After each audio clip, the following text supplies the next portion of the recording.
मैंने आपको पहले भी कहा है कि जो मैं करंट अफेयर पढ़ा रहा हूँ, उस करंट अफेयर के साथ साथ में आपको मैगजीन भी पढ़नी है, मैगजीन्स। तो ये दिसंबर की मैगजीन है, पीडी मैगजीन, और इसमें क्रूशियल टॉपिक्स क्या हैं, जैसे कि नोबेल पुरस्कार 23 का ये टॉपिक यहाँ जरूरी पढ़ना है। हमने गगनयान मिशन है, नौसेना को नया ध्वज मिला है, ये इंपॉर्टेंट चीज है, राइट। IRTC गलियारे में जो भी इतना इंपॉर्टेंट नहीं है, राइट। ग्लोबल हंगर इंडेक्स सबसे इंपॉर्टेंट 2023 का, यहाँ से क्वेश्चन पक्का आएगा एग्जाम के अंदर आपको। और जो पैरा एशियाई खेल हुए हैं होंग झो चीन के अंदर, ये भी एक इंपॉर्टेंट टॉपिक रहेगा। आइए बिगिनिंग करते हैं। ये देखिए, ये जो फ्रंट पेज पे जो एक हस्ती है, ये तंजानिया के राष्ट्रपति हैं। तो आपको एग्जाम में आ सकता है कि हाल ही में एक नाम दे देंगे वो, कि ये जो नाम है ये न्यूज में रहा, ये कौन है। तो फिर ऐसे क्वेश्चन पक्का बनता है। लेट्स बिगिन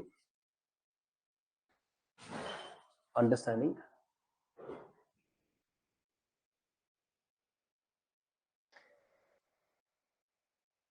ये बड़ा इंपॉर्टेंट चैप्टर होता है, तो अपने एग्जाम के प्रिपरेशन के टाइम पे ना ये पक्का पढ़ता था। बड़ी मोटिवेटिंग सा लाइन, बड़ी मोटिवेटिंग सा चैप्टर होता है ये वाला, इनका फ्रंट पेज। सामाजिक समस्याओं के विरुद्ध संघर्ष कीजिए। तो सामाजिक समस्याओं के ऊपर इन्होंने लिखा है, ये हमारे लिए इंपॉर्टेंट नहीं है। आइए हम डिस्कस करना स्टार्ट करते हैं। इस पेज में ना वैकेंसीज दी गई थी, एग्जाम कौन से होने वाले हैं, चला छोड़िए उसे। आइए यहाँ डिस्कस करते हैं। आप जानते हैं समलैंगिक कौन होते हैं?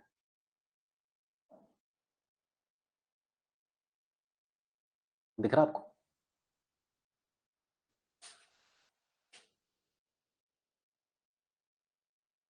अब दिख रहा है? चलिए।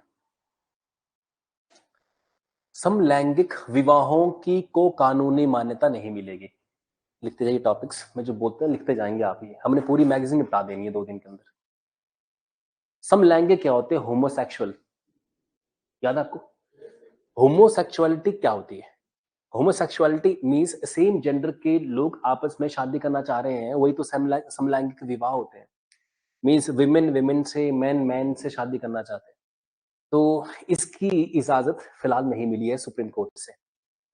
मैं चाहूंगा कि आप इसमें सबसे पहला पॉइंट अपना बना ले। ये लाइन आप लिख लें यहां तक। सामाजिक दृष्टि से एक महत्वपूर्ण फैसले के तहत सर्वोच्च न्यायालय में सुप्रीम कोर्ट ने विशेष विवाह अधिनियम mean special marriage act, right. आप जानते हैं अगर किसी दूसरे मजहब में शादी करनी हो तो कौन सा कानून है? Special marriage act. हिंदू से को मुस्लिम से करनी है, मुस्लिम को सिख से करनी है, इत्यादि इत्यादि, तो स्पेशल मैरिज एक्ट है। तो स्पेशल मैरिज एक्ट के तहत इस चीज को परमिशन जो है वो नहीं दी गई है, राइट। और ये इनकार कर दिया। ये लाइन नंबर 1 है हमारी, पूरी लाइन लिखी है ये। सामाजिक दृष्टि के, अगर मैं इंग्लिश में कहूं तो, कि the supreme court of India has refused the homosexual marriages, has refused the homosexual marriages from social perspective। English में लिखते जाएगा, हिंदी वाले कॉपी पेस्ट करिए और इंग्लिश वाले जो मैं बोल रहा हूँ लिखते जाए आप यहाँ तक। तो फिलहाल मैंने इस लाइन की ट्रांसलेशन कर दी है।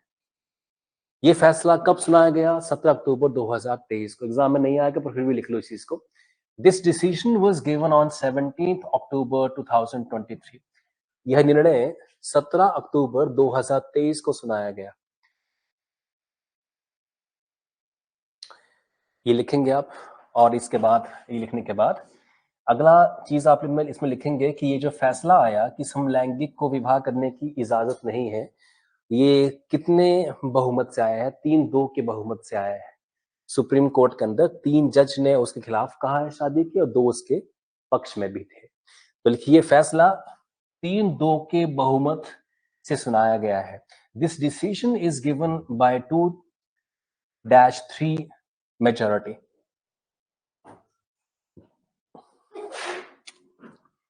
क्या आपने 3 पॉइंट्स बना लिए?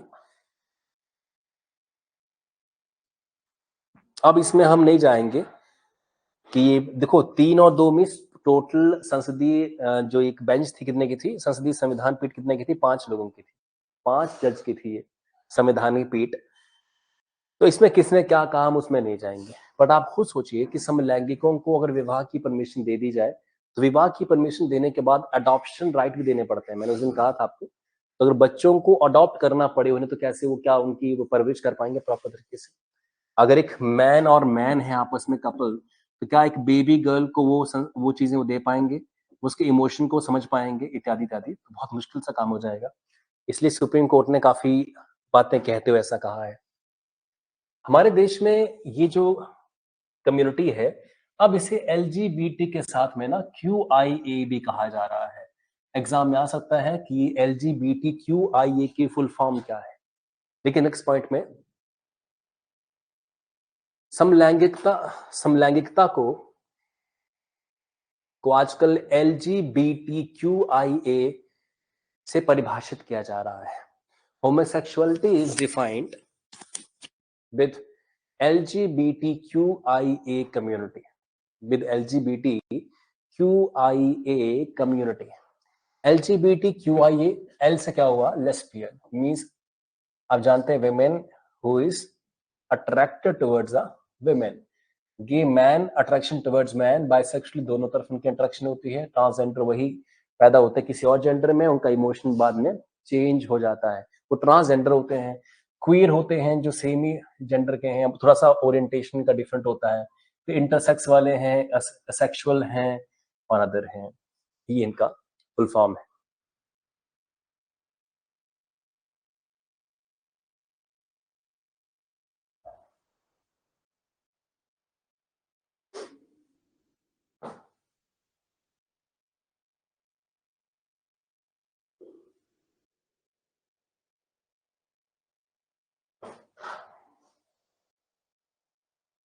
हो गया यहां तक?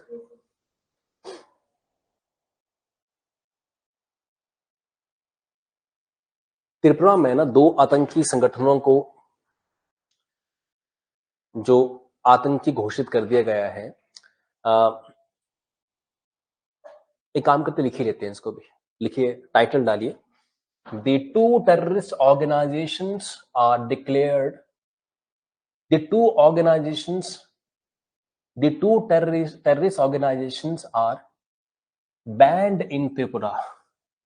त्रिपुरा में 2 आतंकी संगठन जिनका नाम है LLFT और LTTF पर प्रतिबंध लग गया है, क्योंकि ये आतंकी संगठन है, ये आतंक फैलाते हैं त्रिपुरा के अंदर, तो उन पर बैन लगा है। ठीक है जी, मैं चाहूंगा कि आप इनकी फुल फॉर्म सबसे पहले याद रखें। ये आतंकी संगठन जिनको हम NLFT बोल रहे हैं, इनका फुल फॉर्म क्या है? ये वाला NLTF means national liberation front of Tripura. ये त्रिपुरा की आजादी चाहते हैं। हमारे देश में समस्याएं क्या है कि देश के लगभग 10 हिस्सों के अंदर आजादी के अलापे जाते हैं कि आजादी चाहिए। नॉर्थ इंडिया में आप देखिए, पंजाब में भी ऐसा होता है, कश्मीर में तो ऐसा है ही, बहुत पहले से ऐसा है। और दूसरा है ATTF means all Tripura tiger force, all Tripura tiger force. ठीक है जी, तो इन पर प्रतिबंध जो है 5-5 साल के लिए और बढ़ा दिया गया है। ये आतंकी गतिविधियों में शामिल होते हैं, राइट? यह आतंकी गतिविधियों में शामिल होते हैं। दूसरा पॉइंट, कौन से कानून के तहत इन पर प्रतिबंध लगा है? तो उसका नाम है अनलॉफुल एक्टिविटीज प्रिवेंशन एक्ट। लिखिएगा कि गैर कानूनी गतिविधियां रोकथाम अधिनियम 1967 के तहत इनको बैन किया गया है। और इंग्लिश में लिखेंगे, these are banned as per the unlawful activities prevention act 1967। As per unlawful activities prevention act.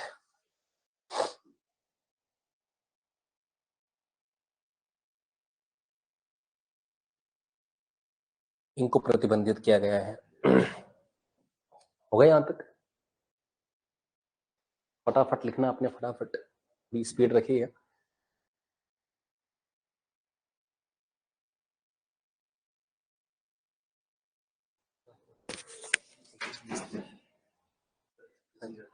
अच्छा जी,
ठीक है जी, लिखा आपने इस चीज को।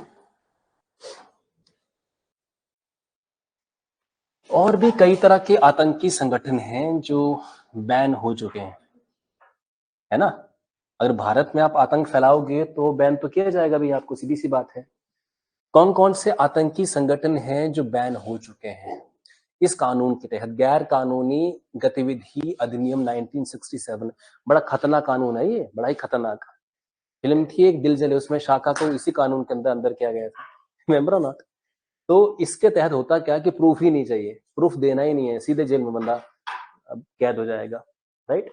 और लगभग 180 दिन तक उसके घर वाले ये भी नहीं पूछ सकते हैं कि किस इल्जाम में इसको बंद किया हुआ है। आपने रॉलेट एक्ट का नाम सुना है, हिस्ट्री वाला? तो वो भी एनएसए, नेशनल सिक्योरिटी एक्ट था, एनएसए के तहत सेम ये लॉ है। तो अंग्रेज जिस तरह से बंद करते थे जिन पर उनको शक था कि नहीं ये आतंक फैला सकते हैं, ये कुछ मार तोड़ कर सकते हैं या हमला कर सकते हैं, वैसे इंडिया की गवर्नमेंट के पास ये लॉ है। इसके तहत जिन पर भी उनको शक हो उनको उठा लेते हैं, राइट। तो बड़ा ही और जरूरी भी है वैसे ऐसा कानून, क्योंकि अगर खौफ नहीं होगा कानून का तो लोग फ्रीडम ऑफ स्पीच और कानून को ठेंगा दिखाते हुए, ये फैक्ट है, जो पैसे वाले लोग हैं जिनकी पहुंच बहुत अच्छी है, वो कोर्ट में केस को ना कई दिन तक खींचते रहते हैं, खींचते रहते हैं, खींचते रहते हैं। सलमान खान ने काले हिरण को मारा था 1998 में, आज 2023 है, क्या कर पाई पुलिस उसका? कोर्ट क्या कर पाया उसका? बात बात है कि नहीं है? तो एक रईस आदमी चाहे तो जब तक वो चाहे तब तक केस को लटका सकता है कोर्ट के अंदर, इतना पचीदा हमारा देश का सिस्टम है। तो ऐसे सिचुएशन में अगर आतंकवादी भी ऐसा करते चले गए तो वो तो हमले करते जाएंगे और कोर्ट में केस आगे लटकाते जाएंगे और लोगों को मारते जाएंगे। तो थोड़ा बैलेंस तो मेंटेन करना पड़ेगा ना इन लोगों के लिए, आतंकियों के लिए। तो इंडिया में कुछ आतंकी संगठन बैन हो चुके हैं, ऐसे student Islamic movement of India. इनका पहले पर्पस क्या था? सिमी का कुछ एग्जाम में ना इसकी फुल फॉर्म पूछी गई है, एक आतंकी संगठन सिमी है, इसकी फुल फॉर्म क्या है? तो student Islamic movement of India. इन्होंने, इनका पहले पर्पस ये था कि हिंदुस्तान के मुस्लिम नौजवानों को अवेयर करेंगे, एजुकेट करेंगे, एजुकेशन इनका पर्पस था। बट आहिस्ता आहिस्ता उनको माइंड वॉश कर रहे थे और आतंक की ओर उनको लेके जा रहे थे ये ऑर्गेनाइजेशन, तो इनको बैन कर दिया गया। फिर था liberation, United liberation front of Assam, ये आसाम को एक अलग देश बनाना चाहते हैं, इनको बैन कर दिया गया। National democratic front of Bodoland, Bodoland, Bodoland की आजादी की बात कर रहे हैं, राइट। बोडोलैंड आसाम के बगल में, बोडोलैंड, उसकी आजादी की बात हो रही है, राइट। इसके बाद जो मैतई, अभी ग्रुप सुना मैतई जो मणिपुर के अंदर है, उसको बैन कर दिया गया, क्योंकि पहले से कर दिया गया है। वो देश के टुकड़े करना चाहते हैं। क्या हमारे देश में किसी को फ्रीडम है कि वो अपने किसी एक स्टेट को अलग कर लें देश से? नहीं है ना। देश की एकता और अखंडता को जो तोड़ेगा उस पर कानूनी कार्रवाई की जाएगी, ठीक है जी। बाकी सारी ऑर्गेनाइजेशंस यहाँ पर हैं, सारी ये मैतेई हैं, सारी मीटी कम्युनिटी मणिपुर की, सब पे बैन लग चुका है। ऑल त्रिपुरा टाइगर फोर्स, ये त्रिपुरा को आजाद करवाना चाहते हैं। अगर इन सब की बात मान ली जाए ना तो कुछ नहीं बचेगा इंडिया में, यूपी, बिहार, हिमाचल और हरियाणा बचेगा, बाकी सब मतलब अलग देश हो जाएंगे इस देश में, इतनी समस्या इस देश में। तो Tripura, national liberation front of Tripura, ये भी त्रिपुरा को आजाद करवाना चाहते हैं। ये कौन है? हिनवी ट्रैप, नेशनल लिबरेशन काउंसिल, इस पर बैन किया गया। कौन थी ये? लिबरेशन टाइगर ऑफ तमिल इलम, जिन्होंने एलटीटी, जिन्होंने बड़ा आतंक फैलाया था और श्रीलंका से ये प्रभावित थे। श्रीलंका में जुल्म जो हुआ था तमिलिन पे, वहां से मोटिवेट है। और राजीव गांधी को मारने वाले यही है, एलटीटी वाले। एक लेडी आई है, राजीव गांधी से गले मिल गई थी, आरडीएक्स लगाकर ब्लास्ट कर दिया, राजीव गांधी के टुकड़े हो गए थे, राइट। एक्चुअली राजीव गांधी के समय ना श्रीलंका में प्रॉब्लम आ गई थी। श्रीलंका में दो तरह के लैंग्वेज के लोग रहते हैं, एक तमिलिन और एक सिन्हालीस, जो वहाँ की लोकल लैंग्वेज है। तमिलिन को बाहरी मानते हैं, उनका कहना है कि तमिलिन यहाँ के नहीं है, तमिलिन इंडिया से आए हैं, उनको बाहरी मानते हैं, तो काफी उनके साथ डिस्क्रिमिनेशन करते हैं तमिलियन के साथ उधर। तो तमिलियन ने अपने हक के लिए आतंकी संगठन बना दिया श्रीलंका के अंदर, नाम था उसका एलटीटी। पर चूंकि श्रीलंका में अगर ऐसा करते, श्रीलंका की गवर्नमेंट उनको तुरंत मार डालती। इनका गढ़ कहाँ था? तमिलनाडु के अंदर। तो तमिलनाडु से आतंकवादी बनाकर ये श्रीलंका भेजते थे, श्रीलंका के अंदर। तो एलटीटी को राजीव गांधी ने बैन करवा दिया। श्रीलंका की सरकार ने कहा देखो भाई, तुम्हारी जो लैंड से कुछ आतंकी हमले करवा रहे हैं, अच्छा अच्छा।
देखो ये ऑर्गेनाइजेशंस बैन हुई हैं, सिख फॉर जस्टिस को भी बैन कर दिया गया है, पॉपुलेशन फ्रंट ऑफ इंडिया को बैन, काफी संस्थाएं बैन की गई है, इस्लामिक रिसर्च फाउंडेशन को बैन कर दिया गया है।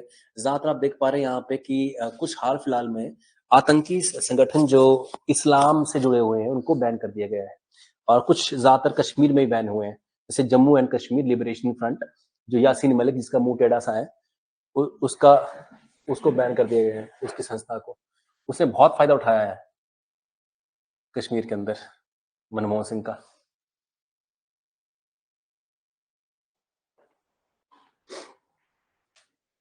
अब एक टॉपिक हमसे यहाँ स्किप हुआ था, ये कि जो नौसेना वायुसेना हमारी है ना, उसको नया ध्वज मिला है, नया झंडा मिला उसको काफी सालों बाद।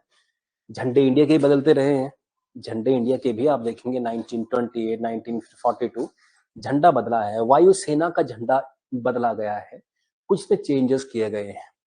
तो after 72 years the flag of Indian Air Force is changed. After 72 years flag of Indian air force is changed. Indian air force के फ्लैग में बदलाव किया गया है। और फर्स्ट पॉइंट में आप लिखेंगे कि भारतीय वायुसेना को इसका नया ध्वज 8 अक्टूबर 2023 को मिला, जब इसकी 91 91st वर्षगांठ इसकी थी।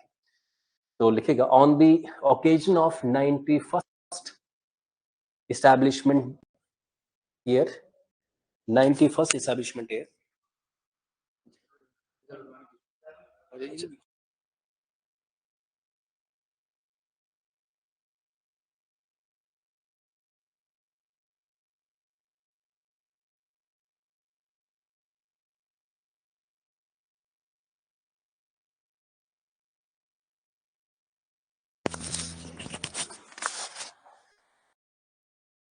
ठीक है जी। तो on the occasion of 91st foundation year, the Indian air force got its new flag. The Indian air force got its new flag, right. बाकी यहां अगला पॉइंट क्या है कि इस मौके पे ये जो व्यक्ति यहां खड़े हैं, ये एयरफोर्स के चीफ हैं, इनको बोलते क्या हैं? Air chief martial. तो इंडियन एयरफोर्स के इस समय एयर चीफ मार्शल मैंने सबसे बड़ा पद एयरफोर्स में, उनका नाम क्या है? वी.आर. चौधरी। अगले पॉइंट में लिखिएगा कि V R. Chaudhary is the air chief marshal of air force. V R. Chaudhary air chief marshal हैं एयरफोर्स के, जिन्होंने अनावरण किया इसका, एग्जीबिशन किया इसका। आप देखते हैं कब कोई ब्रिज हो, कोई स्कूल कॉलेज हो, उसका उद्घाटन करते हैं तो अनावरण किया जाता है इसका। ये जो लगे ना पर्दे लगे होते हैं, इन पर्दों को हटाते हैं, वो होता अनावरण करना, एग्जीबिशन करना उसका। अब ये नीले रंग का झंडा है, ठीक है जी। नीले रंग के एक नए ध्वज में सबसे ऊपर दाएं तरफ कौन है? ये वाला भारतीय वायुसेना का लोगो है। आप देख पा रहे हैं ये भारतीय वायुसेना का जो है वो ऊपर सॉरी लोगो है, जिसके शीर्ष पर भारत के राज चिन्ह अशोक स्तंभ भी लगा हुआ। देखिए आप अभी तक क्लियर तो नहीं होगा, पर अशोक स्तंभ भी उसके ऊपर है, शेर और स्तंभ का शेर है। देवनागरी लिपि के अंदर सत्यमेव जयते लिखा हुआ है। वैसे भी अशोक स्तंभ पे क्या लिखा होता है? सत्यमेव जयते लिखा होता है, राइट। लोगों में हल्के नीले रंग में एक वलय हिमालयी ईगल भी है। और आप कभी भी एयर फोर्स के शर्ट पे देखते होंगे ना, एक ईगल की फोटो होती है लगी हुई। ईगल जो उड़ता है हवाओं में, सीधी सी बात है। तो ईगल लगा है इनके, देख पा रहे हैं अभी थोड़ा सा पंछी, थोड़ा सा पंख दिख रहे हैं, ये ईगल है। और इसमें एक इम्पोर्टेंट बात क्या है कि इनमें इनका एक जो इनका वायुसेना की जो एक लाइन है, ये वाली वैभव, नहीं ये वाली नमः स्पर्श दीप्तम, ये इनका आदर्श वाक्य है। एयरफोर्स का आदर्श वाक्य क्या है? The motto of the air force is नभः स्पर्श दीपम। इसका ट्रांसलेशन हम करें तो बनता है touch the sky with glory. तो कई बार एयरफोर्स की जो मोटो है पूछा गया है। हर फोर्स का मोटो है, आर्मी का मोटो है, पुलिस का मोटो है, सीबीआई का मोटो है, ईडी का मोटो है। हर संस्था का अपना एक मोटो है, और इसका मोटो है कि touch the sky with glory. Touch the sky with glory, ये इसका मोटो है,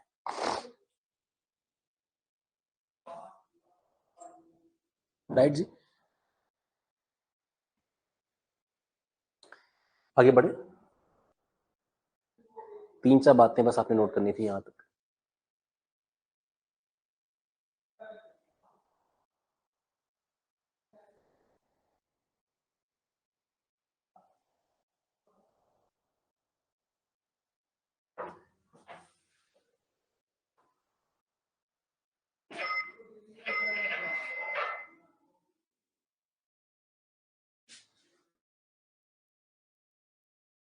तो इस्लामिक मूवमेंट वाला है आगे। बिहार में जातिगत जनगणना हुई है, राइट। बिहार में जातिगत जनगणना की गई है, जाति के आधार पर जनगणना की गई है। सवाल है कि जाति के आधार पर जनगणना क्यों करनी चाहिए दोबारा से? एक बार हो चुकी है, दोबारा क्यों करनी चाहिए? हमारे देश में 1950 में जनगणना हुई थी जातिगत आधार के ऊपर, और उसमें पाया गया था कि हिमाचल प्रदेश में इतने ये हैं, इतने वो हैं, ये ऐसे ऐसे जाति आधार पे।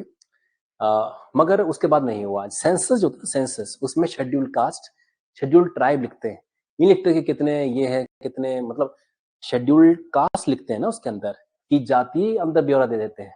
जाति ब्यौरा रफ ब्यौरा होता है, बात सही कि नहीं है? तो आप जैसे हिमाचल जी के पढ़ेंगे तो उसमें आपको रफली ब्यौरा दे देते हैं कि भाई अच्छा इसमें इतनी जातियां हैं, कोल इतने हैं, ये इतने हैं, ऐसा ऐसा वैसा वैसा है। मगर बिहार में हाल ही में लेटेस्ट जातीय बेसिस पे जनगणना की गई है। कुछ जातियों का मानना था कि उनकी पॉपुलेशन ज्यादा है तो उनको रिजर्वेशन उस हिसाब से कम दी जा रही है। तो बिहार सरकार ने दोबारा करवा दी उनकी जनगणना। जनगणना पे बहुत पैसे खर्च होते हैं, कोई इतना आसान चीज नहीं है करना जनगणना। तो बिहार में जनगणना हुई है, और बिहार की इस जनगणना में कितनी पॉपुलेशन पाई गई है? बिहार में जनवरी मई में 2023 के दौरान जाति आधारित सर्वे किया गया है। इसमें पूरी बिहार की पॉपुलेशन पाई गई है 13,07,25,310। ये है बिहारी हमारे देश में, इतनी जनसंख्या के अंदर बिहार के लोग। अब इसमें बिहार के रिहायशी लोग हैं 12 करोड़ के आसपास, और 53 लाख के आसपास बाहर के लोग हैं जो बिहार में रहते हैं। हो सकता है जॉब करने वाले लोग हों, सरकारी एम्प्लॉय हो, बिजनेस वाले हो, कुछ भी हो सकते हैं, राइट। इस जनगणना के अनुसार जो पुरुषों की पॉपुलेशन है वो 6,41,00,000 पाई गई है, और महिलाओं की पॉपुलेशन 6,11,00,000 पाई गई है।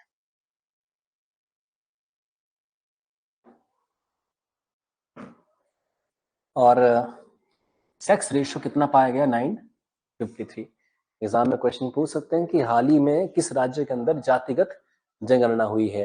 अंग्रेजी में कहते हैं इसको कास्ट बेस्ड सर्वे। कास्ट बेस्ड सर्वे, जातिगत जनगणना मीन्स कास्ट बेस्ड सर्वे, जाति के आधार पर सर्वे करवाना।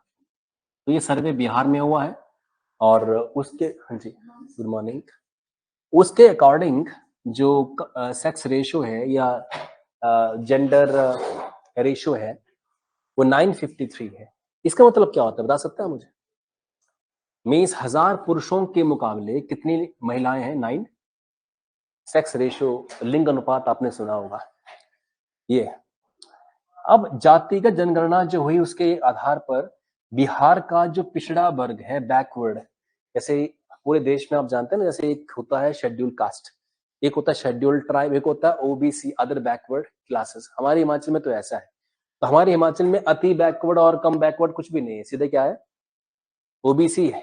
पर बिहार के लोगों का मानना था कि ओबीसी के अंदर कुछ अति पिछड़े हैं, उनको थोड़ा प्राथमिकता दीजिए, उनको थोड़ा अलग कर दीजिए इनसे, ओबीसी से। हिमाचल प्रदेश में क्या ओबीसी, अच्छा, हिमाचल प्रदेश में सबसे खराब हालत में कौन सी कम्युनिटी है? एससी है, एसटी है कि ओबीसी आपके अकॉर्डिंग? हिमाचल प्रदेश में खस्ता हालत में कौन सी कम्युनिटी है? एससी कम्युनिटी, एसटी या ओबीसी है? तो जात, हाँ जी, नहीं नहीं, मेरा ये मानना है कि शेड्यूल ट्राइब जो है वो खस्ता हालत में, कि शेड्यूल ट्राइब का जीवन ही ऐसा होता है कि वो खस्ता हालत में होते हैं। दूर कहीं होगा जीवन, नालों में रहते हैं, ऊपर जाकर पहाड़ों में, ना वहाँ पे अच्छा नेटवर्क होगा, ना अच्छी बसें आ सकती है वहां तक, ना कोई फैसिलिटी है। अदर बैकवर्ड क्लास कहीं भी हो सकती है, बात सही कि नहीं है? बैकवर्ड क्लास मीन्स आपकी जाति बैकवर्ड है, आप बैकवर्ड एरिया में नहीं रहते हैं, तो बोलने की बात है। तो वहां पे अति पिछड़ा वर्ग भी दिखाया गया है। 27.13 जो है ये अत्यंत पिछड़ा वर्ग है, जो भी है बैकवर्ड क्लासेस कहा गया है। जातिगत गणना की रिपोर्ट के अनुसार बिहार की कुल जनसंख्या में पिछड़ा वर्ग 27.13% है, और अत्यंत पिछड़ा वर्ग जो है 36.01% है। 50 तो लांग गए दोनों ही बैकवर्ड ओबीसी वाले। तो अति जाति जो भी है, क्या है ये? अनुजाति, अनुसूचित जनजाति, अच्छा ठीक है, 19.65 है। और कौन बचा फिर? जनजाति, शेड्यूल ट्राइब 1.68% है। और बाकी सामान्य जो अनारक्षित माने रिजर्वेशन नहीं है सामान्य वाले को, वही 15 पॉइंट, माने जो सामान्य वर्ग है वो सिर्फ 15 पॉइंट वहां पे 5-2% है बिहार में, और बाकी जो है वो सारा रिजर्व उसमें कैटेगरी में आने वाला है बिहार के अंदर। तो दिस शोज दैट कि बिहार की सरकार थोड़ी पॉलिटिक्स कर रही है बिहार के अंदर चुनाव से पहले। 2024 में चुनाव होने जा रहा है, और बिहार की गवर्नमेंट चाहती है कि लोगों को जो भी वो कह रहे हैं वो कर दिया जाए। उन्हें सेटिस्फाई कर दें, फिर चुनाव के टाइम पर उनको अच्छा वोट मिल जाएगा। एंड देन बिहार में जानते 40 एमपी हैं बिहार के, यूपी में 80 एमपी हैं, हिमाचल में खाली 4 लोकसभा के एमपी हैं, और वहां 80 हैं और 40, 120 सीधे एमपी यूपी और बिहार के हैं। सरकार इस देश में बनाती यूपी और बिहारी हैं। 80 एमपी यूपी के, 40 उधर के, 120 समझते हैं कितनी बड़ी संख्या है। जिस पार्टी को यहाँ लीड मिलती है वही सरकार बनाती है सेंट्रल गवर्नमेंट की। तो ये है कमाल यूपी और बिहार वालों का, राइट। सो अब देखिए इसमें क्या है, पिछड़ा वर्ग की जनसंख्या ये है, इतना जानने की जरूरत नहीं है, राइट। वैसे तो इस जनगणना का पर्पस धर्म के आधार पर काउंटिंग करना नहीं था, पर धर्म के आधार पर काउंटिंग, देखो अगर आप किससे पूछने जा रहे हैं कि आप शेड्यूल कास्ट हैं, शेड्यूल ट्राइब हैं, वो तो बोलेगा ना कि मैं मुस्लिम हूँ भाई, मैं सिख हूँ, बोलेगा ना वो तो चूंकि पर्पस ये नहीं था कि धर्म के बेसिस पर आंकड़े इकट्ठे करना, बट पूछा तो फिर मिल गए आंकड़े। जैसे बिहार में 82% हिंदू है, बिहार में 82% क्या है, हिंदू है। सुनिए मत, लिखते भी जाइए, है ना, लिखते जाइए साथ में कि बिहार में धर्म और पंथों के आधार पर जनगणना करना लक्ष्य नहीं था। In Bihar the counting of people on the basis of religion was not the target. Counting of people on the basis of religion was not the target. वो टारगेट नहीं था, मगर चूंकि हो गया, कर दिया तो हो गया। 82% बिहार में कौन है, हिंदू, और बाकी 18% क्या है, अल्पसंख्यक। अल्पसंख्यक मीन्स माइनॉरिटीज है बिहार में, बाकी 18%, जिनमें 18% में से 17.77 कौन है, अकेले मुस्लिम है बिहार के अंदर, और 0.30 खाली सिख हैं, ईसाई, बौद्ध और बाकी जैन वैन आ गए सारे। तो मुस्लिम माइनॉरिटी तो है, बट इतनी कम संख्या में नहीं है। संख्या में जो एक्चुअली कम है वो कौन है, सिख, ईसाई, बौद्ध, जैन, ये लोग संख्या में एक्चुअली कम है। अगर 18% मुस्लिम है तो 18% माइनॉरिटीज हैं, अल्पसंख्यक हैं, तो उनमें 17.7770 तो अकेले मुस्लिम हुए, 0.3 जो है बाकी कम्युनिटी है। तो इनको संरक्षण काफी इंपॉर्टेंट है। और आप जानते हैं कभी संरक्षण की बात नहीं करते सिख, ईसाई, बौद्ध और जैन। रीजन क्या है, ये डेवलप्ड बहुत ज्यादा है। आप नहीं पाएंगे सिख जो है वो बोल रहा कि मुझे ये नहीं मिल रहा, वो नहीं मिल रहा, सरकार चोर है, फलना है, राइट। ये काम में लगे रहते हैं। ईसाई लोग भी ठीक ठाक ही कर रहे होते हैं, आप इनको भी कहीं पे नहीं देखते हैं ऐसा कुछ करते हुए। बौद्ध कम्युनिटी के लोग अपने ही उसमें मेडिटेशन और ध्यान में, और बुद्धिज्म के लोग कभी आप मैक्लोडगंज में जाइए, इन्हें बढ़िया से काम कर रहे होते हैं, है ना। जैसे मान लो मोमोज बेच रहे हैं, ढंग से बेच रहे होंगे। ये जो भी काम करते हैं ढंग से काम करते हैं, अच्छे कपड़े पहन कर आते हैं। हमारे अंकल जो मोमोज बनाते हैं उनकी हालत खराब होती है, राइट। उनकी चटनी देखिएगा आप, जो चटनी बनाते हैं, ऐसा लगता है कि मतलब चटनी नहीं, ये मतलब कुछ और ही चीज उन्होंने बना के रखी हुई है।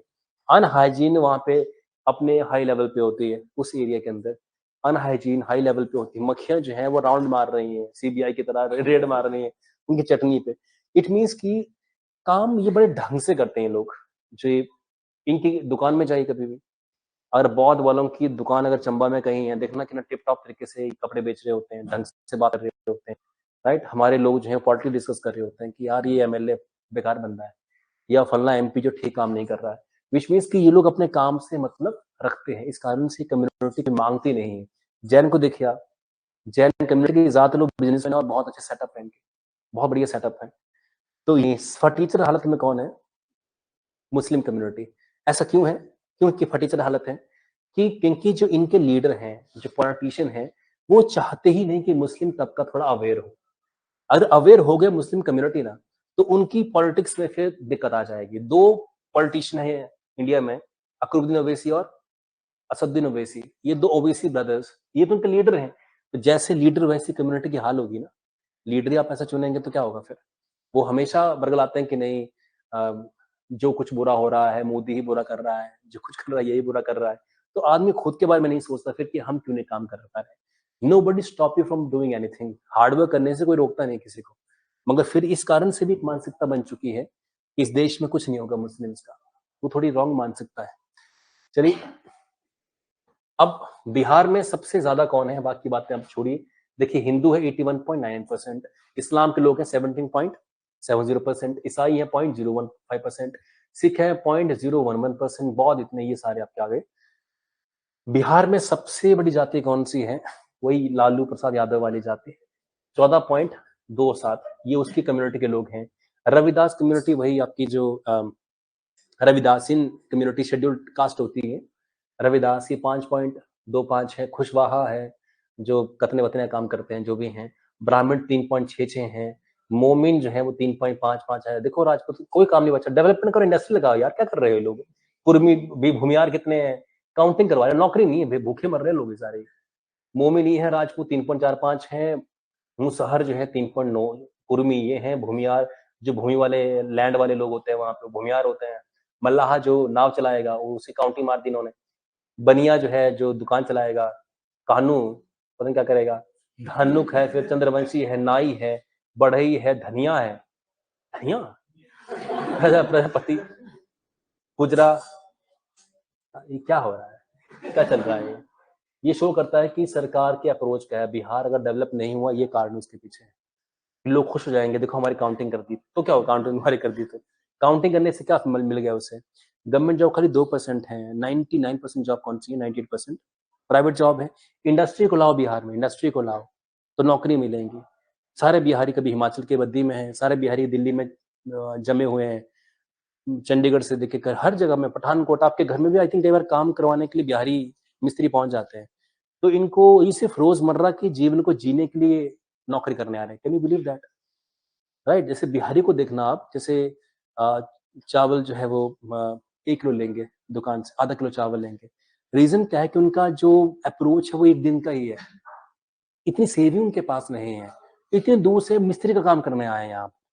दिस शोज दैट कि क्या कंडीशन इनकी है। मैं चाहूंगा थोड़ी सी कम्युनिटी के आप नाम लिख लें दिल की तसल्ली के लिए।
ठीक है।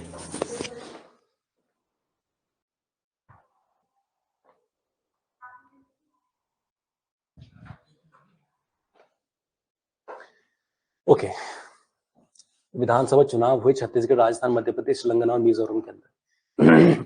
एग्जाम में आ सकता है कि हाल फिलहाल में कितने राज्यों में चुनाव हुए विधानसभा के? राजस्थान, मध्य प्रदेश, छत्तीसगढ़, मिजोरम और तेलंगाना, ये वो राज्य थे जहां चुनाव हुए। कौन जीता कौन हारा वो इतना इंपॉर्टेंट नहीं है, बस ये 5 राज्यों में चुनाव हुए, दिस वाज इंपॉर्टेंट।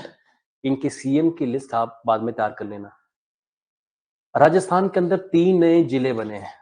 अब राजस्थान का जो जीके पढ़ेगा उसके लिए इंपॉर्टेंट है, हमारे लिए इंपॉर्टेंट नहीं है कि राजस्थान के जिले कौन कौन से बने हैं, वो हमारे लिए इंपॉर्टेंट नहीं है। सुजानगढ़ है, मालपुरा और कुचामन है, पर हमारे लिए इंपॉर्टेंट नहीं है। चलिए,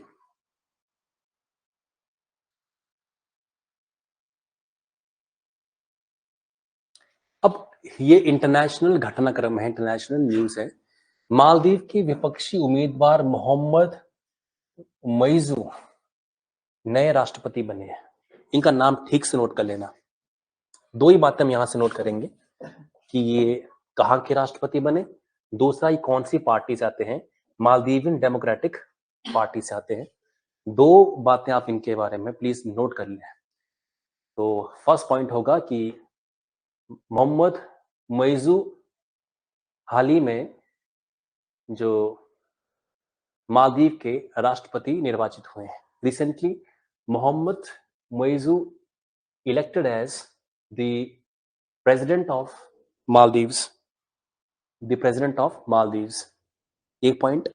दूसरे पॉइंट में बात होगी कि किस पार्टी से इनका संबंध है। He is from Maldivian democratic party. इनका संबंध मालदीवियन डेमोक्रेटिक पार्टी के साथ है। इनका संबंध मालदीवियन डेमोक्रेटिक पार्टी। दो ही बातें आप यहां से नोट करें। मोहम्मद मोइजू एग्जाम में पक्का है, देखना आप अपकमिंग एग्जामिनेशन के अंदर कि मोहम्मद मोइजू जो है वो हाल ही में न्यूज में रहे, वो किस देश के राष्ट्रपति बने हैं, तो मालदीव्स के। मालदीव ऐसी कंट्री है जो बहुत बढ़िया है और टूर एंड ट्रेवल के लिए बहुत बढ़िया है। बहुत सस्ती कंट्री है घूमने के लिए। इंडिया में घूमना महंगा है, वहां घूमना सस्ता है, और वीजा फ्री आपको वहां घूमने की परमिशन देते हैं, वीजा फ्री मालदीव्स के अंदर। तो मालदीव्स और इंडिया के रिश्ते काफी बढ़िया हो गए हैं काफी टाइम से। जैसे कि एक मुस्लिम कंट्री है और इंडिया की इमेज, स्पेशली मोदी गवर्नमेंट की इमेज इतनी ठीक नहीं थी, बट फिलहाल रिश्ते काफी अच्छे हैं। अफगानिस्तान के दूतावास ने काम बंद कर दिया, बाहर में जाएगी, हमें क्या मतलब है। भारत कनाडा संबंधों में खटास आ गई है, हमें क्या फर्क पड़ता है। हाँ जी। विपक्षी उम्मीदवार मैंने जो ऑपोजिशन में जो खड़े होते हैं उनके अगेंस्ट विपक्षी, जैसे मान लो राष्ट्रपति कोई चुनाव में खड़ा होएगा तो मिनिमम दो लोग तो होंगे मिनिमम, तो दूसरा जो है विपक्षी है, राइट, विपक्षी उम्मीदवार होते हैं। भारत और कनाडा के संबंध में खटास क्यों आई है, एग्जाम में नहीं आएगा पर फिर भी जान लीजिए कि एक हरदीप सिंह निज्जर की हत्या हुई है, मालूम आपको। हरदीप सिंह निज्जर जो है खालिस्तानी आतंकवादी है।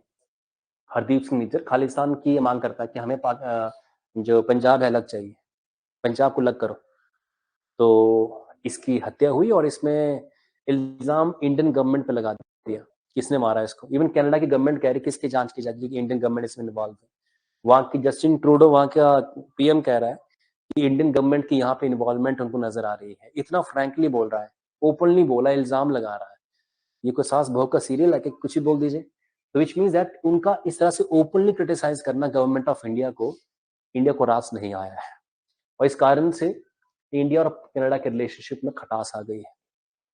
हरदीप सिंह निज्जर के बारे में क्या ही जानना, बस आपने खालिस्तानी टाइगर फोर्स के ये से बिलोंग करता है और इसको मार दी गए। एक पुन्नू भी है कोई, राइट, वो भी धमकी दे रहा रोज आकर कि उड़ा देंगे, पार्लियामेंट पे हमला करा देंगे, वो करवा देंगे। तो इंडिया में बड़ी प्रॉब्लम है, ऐसी बात नहीं। इंडिया कंट्री को चलाना बहुत मुश्किल है, बहुत क्राइसिस है यहाँ पर, हर दिन धमकियां आती हैं यहाँ वहां से। तो इसलिए मिलिट्री स्ट्रांग रखना बहुत जरूरी है समय पे इंडिया के लिए।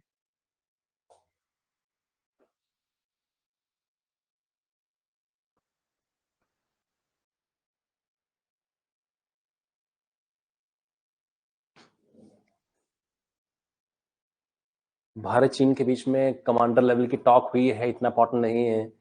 हम जानेंगे तंजानिया की राष्ट्रपति सामिया सुलुहू हसन आई हैं, जिनकी फ्रंट पेज पे फोटो है। इसका नाम पक्का याद रखिए, एग्जाम में सीधे आएगा आपको, सीधे क्वेश्चन पूछा जाएगा कि हाल ही में सामिया सुलुहू हसन का नाम न्यूज में रहा। ये क्या एक पत्रकार है, क्या ये एक राइटर हैं, क्या एक म्यूजिशियन है, या किसी देश की ये राष्ट्रपति हैं, या ऐसे पूछ लें कि भी किस देश के राष्ट्रपति हैं। तो अगेन मुश्किल वाला काम है तंजानिया की। तो लगभग 8 वर्षों बाद कोई तंजानिया का राष्ट्रपति हमारे देश का दौरा किया है, 8 वर्षों बाद। तो ये इंडिया में आई, और कुछ और बात यहाँ से नोट करने की जरूरत नहीं है, बस एक लाइन नोट करो और बात को खत्म करो यहीं पे।